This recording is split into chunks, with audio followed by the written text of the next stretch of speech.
So I think an appropriate way to start this review is just to say, yo.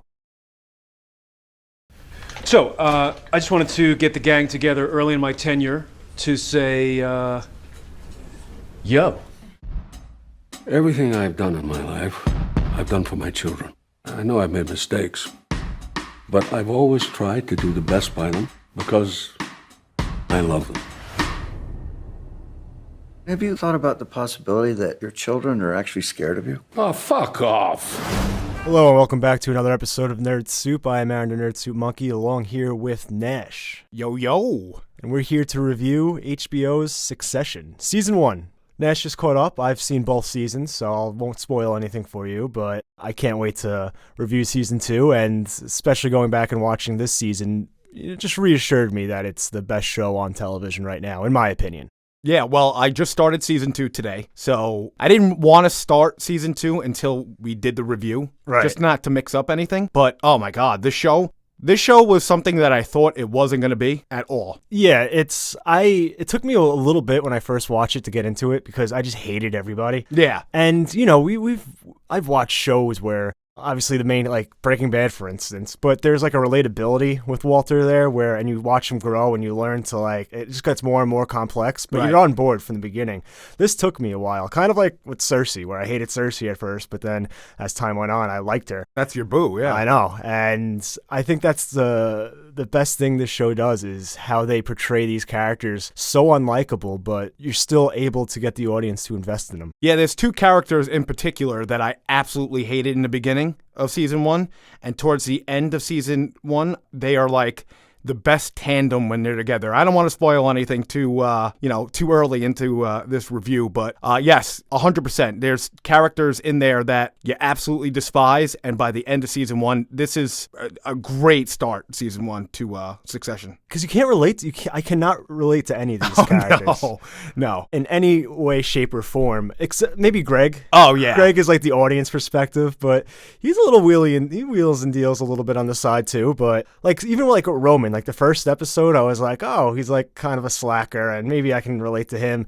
And then he does that shit at the end where he embarrasses that kid for not hitting the home run. And it's like, oh, this guy, he's just another rich prick. Yeah. And even like Connor too. I liked Connor in the beginning. He was one of the characters I liked. I'm like, oh, you know, he kind of just stays out of everything. He'll side. He's not taking sides, but he's just another spoiled rich asshole. Oh, yeah. He lives in a valley, in Phoenix, right? He lives in a ranch.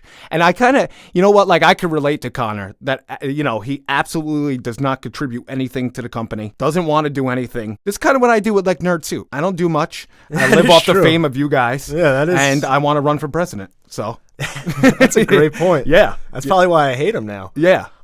And I say I love you to every girl, and I just want to be with them when there's no feelings. And so, yeah, it's like basically me. I'm Connor, without if I have to say. Millions and millions of dollars. Yeah, that's the only missing element that we have here. But I think the show, like when I was the thing that like made me go like, wow, this is incredible, was just the tension they built when Kendall goes to have the vote of no confidence in his father. And that sequence is just incredible. Oh, yeah. And Kendall is someone that grows on you, and he grew for me. And it's easy when his adversary has been Logan, and he is just a giant piece of shit. Oh, yeah. Oh, my God. So the fucking monster. But everything like right from the beginning, when Logan gets sick and they have this mad scramble and the world around him changes and his family is in turmoil, it was just very intriguing to see how it all played out. See, the thing about the show, too, that threw me off was when I was first getting into it, I thought this was going to be a serious, all business kind of type of show.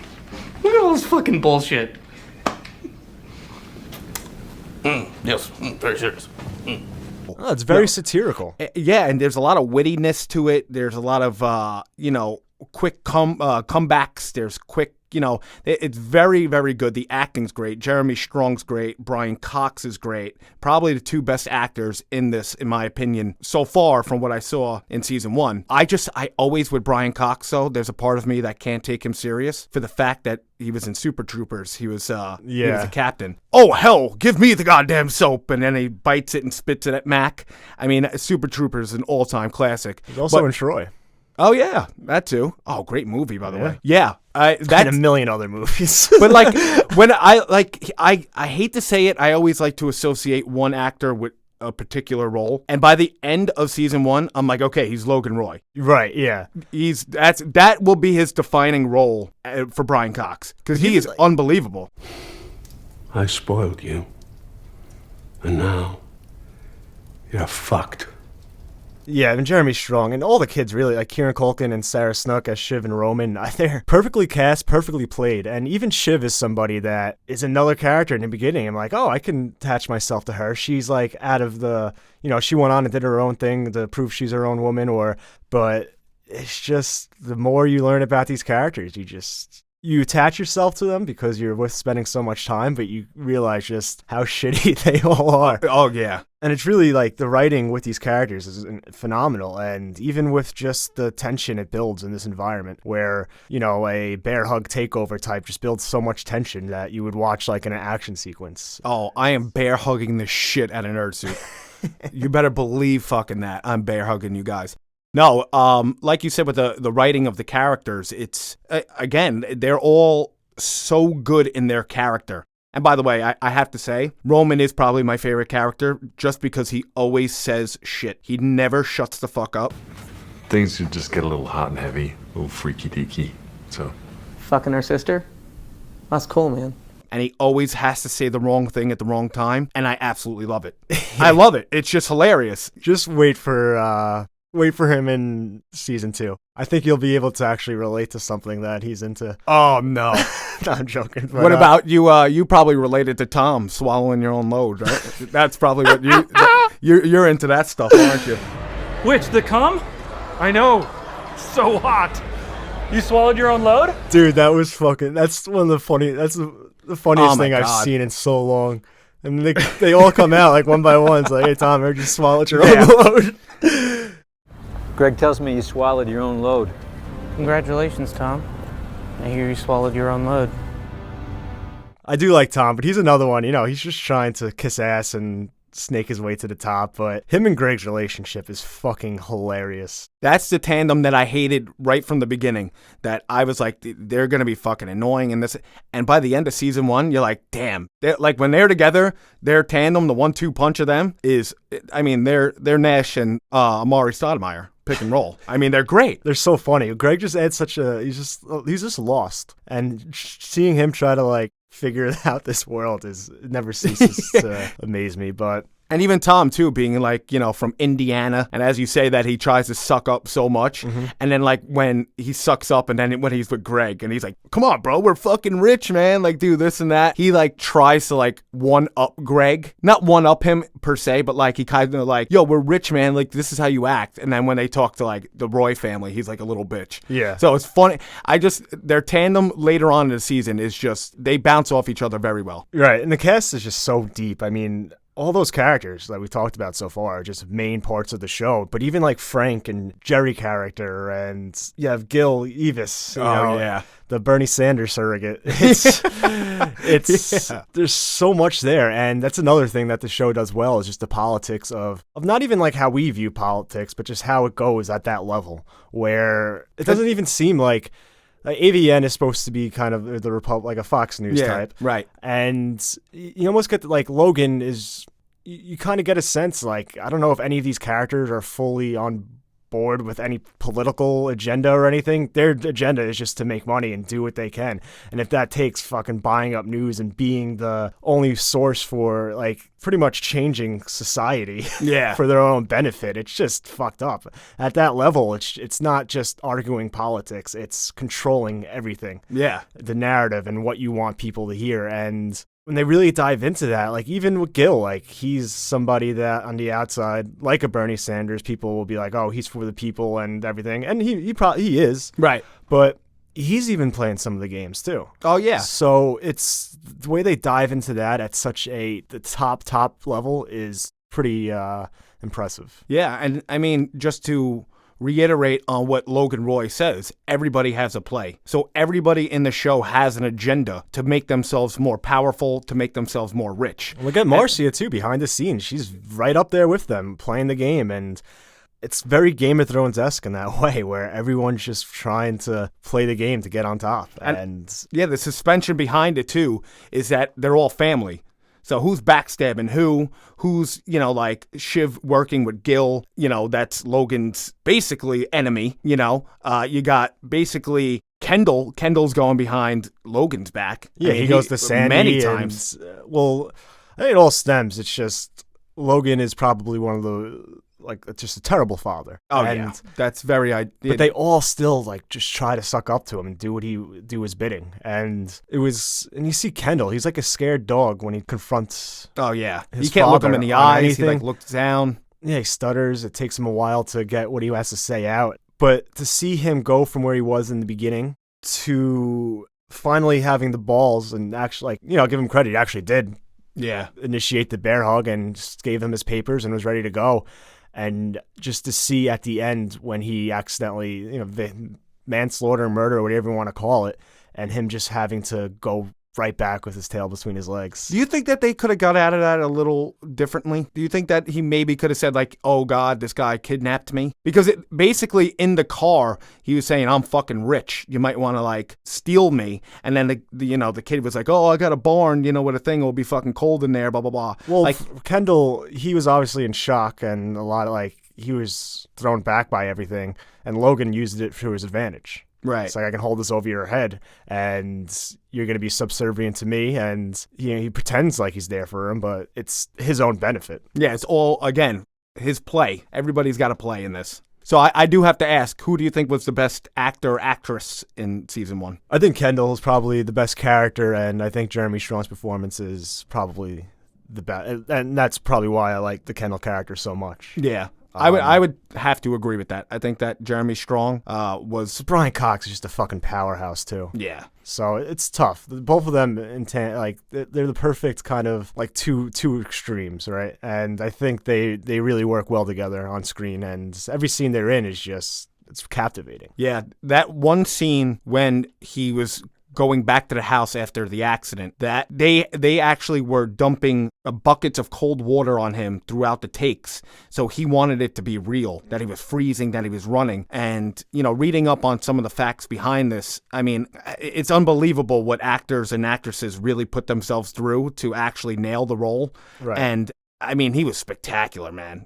He really just was. The way that, he could, in a snap, he could go from this straight edge company running powerhouse to this cokehead when he's smoking weed, doing meth with these people in Phoenix, playing polar opposites. And whenever an actor or an actress can achieve that, I think it blows my mind how they have that switch, that they could do that. Yeah, and Kendall's descent into returning to his addictions, it just adds so many, there's a lot of layers to that character. And I mean, even the way it's filmed, I think there's a lot of just unsteady cam work, different zooms. It's kind of Adam McKay is involved, and it was kind of like the same Big Short vibe at times. The way the camera, the way they shot the series, and the music is that intro is just so fucking good. And they have this classical type of this modern flair to it, and it's just really well scored. Yeah, the piano with the hip hop beat. Yeah, you bump it whenever you turn on. You don't fast forward that. You're sitting there, you're bobbing your head. See, that was the thing. So what I said in the beginning, I don't know if we got this on air or not. The show had a lot of The Office feel for some reason. The camera views. Yeah, it is a little sick. Nate looks like BJ Novak. He looks a lot like BJ Novak. The pissing in the office reminds me of Packer in the office taking a shit in the office. And a lot of when it's just kind of background noise and dead time, the phone's ringing, and chatter in the background, and the zoom in, the camera with the sometimes the double take, that kind of reminds me of Parks and Rec a lot too. And then Greg reminds me of what's his face? Why am I drawing a blank from The Office? What the hell's his name? The tall, lanky guy. Oh, that's driving me nuts. I can't believe I'm having a brain fart Dwight? like this. Not Dwight. No, we'll look that up. Don't worry about it. But yeah, so when I'm sitting here, I'm thinking, I'm like, this resembles The Office a lot, and that's why I didn't take it as I thought it was going to be serious, and it's got some comical aspects to it. It really blends all that very well, and I mean even the sets are fucking incredible. I'm so jealous. Oh. Imagine. I mean, from the yachts to the ranch in Phoenix was insane. Imagine living there. Yeah, well, just the apartment buildings in the city, the cars they drive, the helicopters. I can't. You think we'll ever get that doing this? No, No? never. Maybe. It sucks that 99% of the world will never be able to Yeah. experience any of those things. This was based off a real family, right? I want to eat the pigeon. You know, Greg is 6'7". No shit, 6'7". big boy. He needs to go fucking rebound is what he needs to do. He's balling with the wrong Roys, Yeah, I guess so. Get him out there with Hibbert and Brandon Roy. Oh my God, yeah. Yeah, it's one more interesting dynamic is I think the Logan and Shiv, and we touched on it briefly, but just her going to work with his political enemies. Even before that, working with people on the other side of the aisle, and obviously it probably never really bothered Logan because she was doing it all this time before I guess the series started. But just how they're so easily they're able to just cut off or intend to cut off someone in their family. Right. Depending on whether it's in company thing, out of company thing, it's just a mess. Yeah, that scene between Gil and Logan at the party was, them boys, man, that was intense. My heart was racing a little bit when they got together and everything. And imagine, I mean, the passion, the hate, it's two basically political parties, just, the head honchos of both just going at it. I mean, two titans of, the elephant and the donkey. For Shiv, there's something about Shiv that I think throws me off a little bit, though. Like, does she even really like Tom? I know that she wanted she wanted to have an open relationship. But what is her end game with Tom? Why is she even sticking with him? Dude, that was so funny when he was like, it's technically not cheating because I swallowed my own load. Yeah, it's like it never left my system. Yeah. Just an endless, what do you say, an endless cycle or something like that? It's cool though, because it's like I didn't cheat, because all the sperm stayed in my own body, like a closed loop system. So.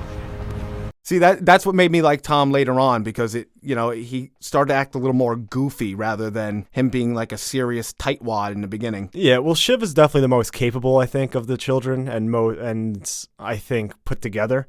She obviously is the whole thing with it's fucked up. I mean, what she was doing with Nate. With Nate, yeah. Nate's a handsome man. I know. It's like they didn't I don't know, they didn't bang at first, but I think that's even worse.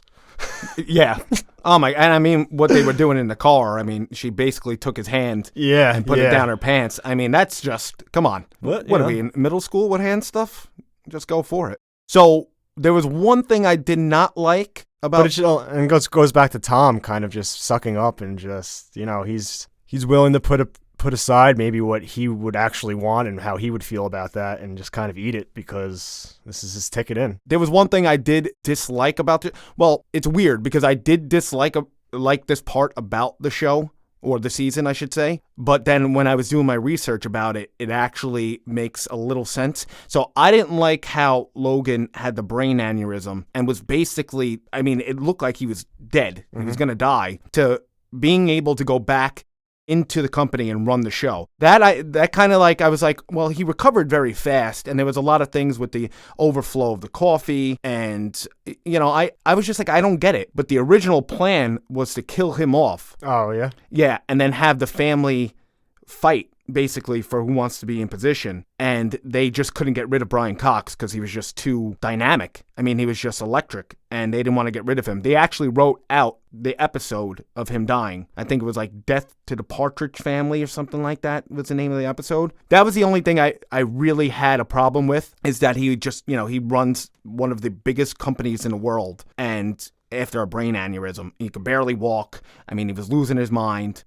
Well, I don't know. I do think that they do show his struggles in coming back into the company, like you said, with the overflowing of the coffee and all of that. And that's kind of like part of what makes them have the vote of no confidence, is that he's not ready and he came back too early. So I think they kind of incorporated that pretty well. I don't think it was rushed at all. And I guess some time did pass by, and I don't know how long it does take to recover from a brain aneurysm. So I'm able to kind of look past that. Because it's just so great what he brings to the show. Oh, and yeah. What like the way the show went, that's never even crossed my mind. It's like Uncut Gems in whatever year it took place. They didn't have 2012, I believe. Yeah, they didn't have helicopter Uber like they did. They didn't have a casino in New Jersey. You couldn't sports bet in New Jersey. Right.